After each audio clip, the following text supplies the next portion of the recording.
Hello friends, welcome to Bionuts. Today we will discuss the DNA replication. DNA replication क्या है? DNA replication is the process of producing two identical copy of DNA from one original DNA molecule.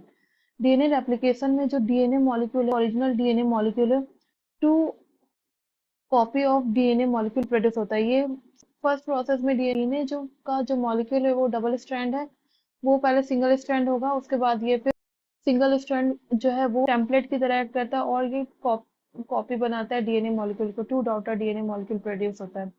ये S phase of the cell cycle में होता है और two identical DNA molecule, इसमें जो DNA molecule है दोनों आइडेंटिकल होते हैं। जो डीएनए रेप्लिकेशन है इसमें make identical copy of the DNA, इसमें आइडेंटिकल कॉपी डीएनए का बनता है। It occur in the S phase of the cell cycle के एस फेज यानी सिंथेसिस फेज में ये डीएनए रेप्लिकेशन होता है और it produce two identical copy of DNA molecule and it is a semi conservative nature. Semi conservative इसलिए बोलते हैं क्योंकि ये जो डीएनए मॉलिक्यूल है इसका जो टू डॉटर डीएनए बनता है, पहले ये सिंगल स्ट्रैंड हो जाता है और जो डॉटर डीएनए बना ये जो सिंगल स्ट्रैंड है और एक जो न्यूली सिंथेसाइज डीएनए स्ट्रैंड बनेगा वो इधर न्यूली सिंथेसाइज डीएनए फॉर्म हो रहा है ऑरेंज कलर। मतलब कि सेमी कंजर्वेटिव इसलिए बोलते हैं क्योंकि इसमें जो डीएनए मॉलिक्यूल जो डॉटर डीएनए मॉलिक्यूल बनता है इसका जो एक स्ट्रैंड होता है वो पेरेंटल होता है और एक स्ट्रैंड होता है वो न्यूली सिंथेसाइज होता है। मतलब ये जो पेरेंट डीएनए का जो स्ट्रैंड है वो टेम्पलेट की तरह एक्ट करता है, इसे इसलिए उसे हम semi conservative nature of DNA molecule बोलते हैं, डीएनए रेप्लिकेशन कहते हैं। सेमी डिसकंटिन्यूअस होता है, बाई डायरेक्शनली रन करता है, रेट होता है।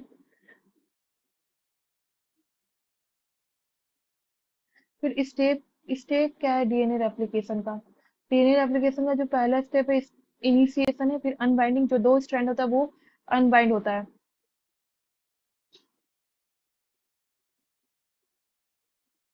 तो अनबाइंडिंग होता है, फिर स्टेबलाइजेशन होता है, फिर रिवीलिंग टेंशन, जो टेंशन रिवील होता है। ये सब सारा एंजाइम के हेल्प से होता है। अब हम देखते हैं कि कौन कौन से एंजाइम जो इन्वॉल्व होते हैं डीएनए रेप्लिकेशन में।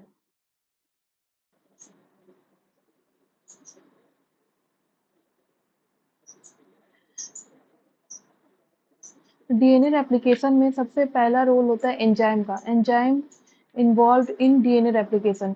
पहला जो डीएनए रेप्लिकेशन का एंजाइम है वो डीएनए हेलिकेज है, फिर दूसरा है टोपो आइसोमरेज और डीएनए गाइडेज, तीसरा है single strand binding protein SSB, फिर DNA primase, DNA polymerase and DNA ligase.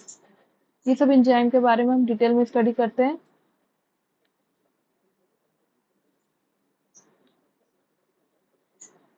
जो DNA enzyme in DNA replication में जो हेलिकेज है वो हेलिकेज क्या काम करता है? हेलिकेज जो है अनबाइंड करता है पेरेंटल डीएनए को डबल हेलिकल, जो डी हेलिकल स्ट्रक्चर होता है। और हेलिकेज एंजाइम यहाँ पे लग के ये क्या करता है? अनबाइंड कर देता है पेरेंटल डीएनए को और एक फॉग क्रिएट कर देता है। यहाँ पे पेरेंटल डीएनए को अनबाइंड कर दिया है डीएनए के स्ट्रक्चर को। अब क्या होता है? फिर उसके बाद लगता है बाइंडिंग प्रोटीन जो स्टेबलाइज करता है सेपरेट स्ट्रैंड। अब ये स्ट्रैंड जो डबल स्ट्रैंड डीएनए यहाँ पे ये सेपरेट हो गया, अलग अलग हो गया। अब इसको स्टेबलाइज करने का काम करता है बाइंडिंग प्रोटीन। फिर उसके बाद जो है वो प्राइमेज।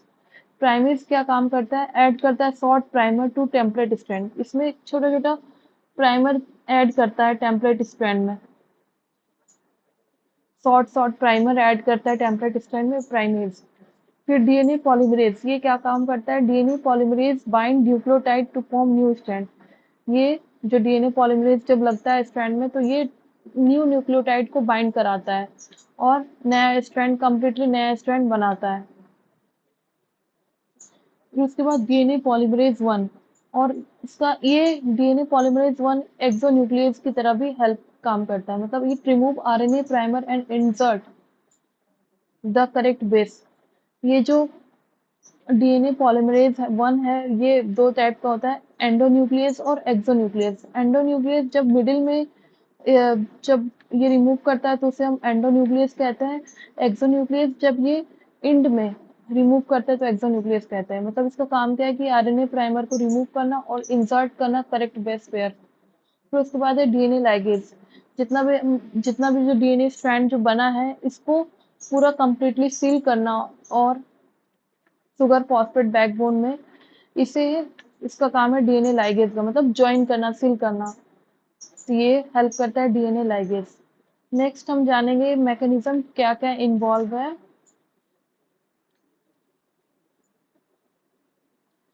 नेक्स्ट ये है डीएनए रेप्लिकेशन का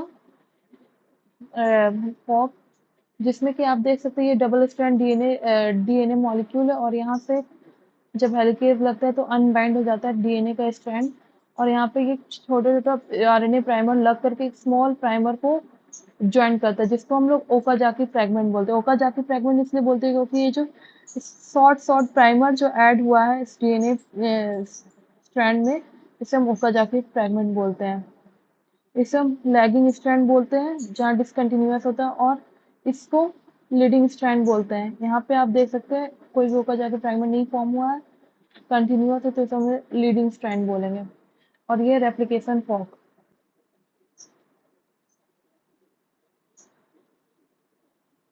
अब हम जानेंगे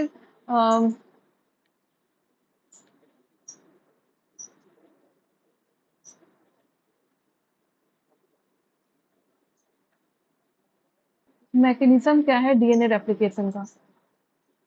फर्स्ट क्या होता है जो डीएनए रेप्लिकेशन में आप देख सकते हैं, ये जो डबल स्ट्रैंड डीएनए यहाँ पे हेलिकेज एंजाइम लग जाता है, और हेलिकेज का काम क्या है, ये जो डबल स्ट्रैंड डीएनए को अनबाइंड करना। यहाँ पे आप देख सकते हैं 2 स्ट्रैंड अनबाइंड हो गया है,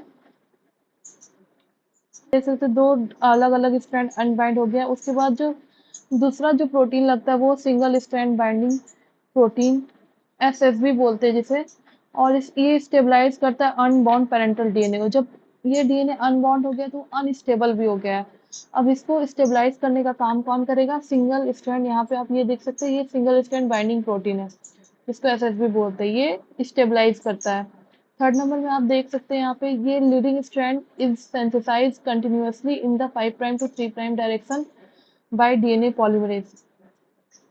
अब यहाँ पे डीएनए पॉलीमरेज एंजाइम लग गया है और इससे हमारा लीडिंग स्ट्रैंड 5 प्राइम से 3 प्राइम डायरेक्शन में बन रहा है। यहाँ से 5 प्राइम टू 3 प्राइम डायरेक्शन में सिंथेसाइज हो रहा है। फोर्थ नंबर में lagging strand is synthesized discontinuously primase and synthesize a short RNA primer which extend by the DNA polymerase to form Okazaki fragment। और यहाँ पे जो ये जो लैगिंग स्ट्रैंड है वो शॉर्ट आरएनए प्राइमर यहाँ पे लगता है। प्राइमेज क्या करता है, आरएनए प्राइमर को लाता है और ये आरएनए प्राइमर शॉर्ट न्यूक्लियोटाइड को ऐड करता है प्राइमर को, और इसके वजह से यहाँ पे डिसकंटिन्यूअस स्ट्रैंड सिंथेसाइज होता है, जिसे हम लैगिंग स्ट्रैंड बोलते हैं। अब इसको एक्सटेंड कर दिया जाएगा डीएनए पॉलीमरेज। यहाँ पे आप देख सकते हैं ये डीएनए पॉलीमरेज है। ये अब ये जो स्ट्रैंड जो शॉर्ट आरएनए प्राइमर है इसको एक्सटेंड किया जाएगा इसकी हेल्प से, और इसे हम ओकाजाकी फ्रैगमेंट भी बोलते हैं। फिर उसके बाद क्या होता है, after the RNA primer is replaced by DNA. अब क्या होगा, आरएनए प्राइमर को रिप्लेस कर दिया जाएगा। यहाँ पे ये जो आरएनए प्राइमर देख रहे हैं इसको रिप्लेस कर दिया जाएगा बाय अनदर डीएनए पॉलीमरेज, कोई दूसरा डीएनए पॉलीमरेज से, और ये जो डीएनए लाइगेज है ज्वाइन करेगा ओकाजाकी फ्रैगमेंट्स को टू ग्रोइंग स्ट्रैंड। अब डीएनए लाइगेज, यहाँ पे जो एंजाइम दिख रहा है ये डीएनए लाइगेज है, और यहाँ से आप देख सकते हैं ये जो ग्रोइंग स्ट्रैंड में जो भी गैप है इसको ज्वाइन करेगा ये एंजाइम डीएनए लाइगेज।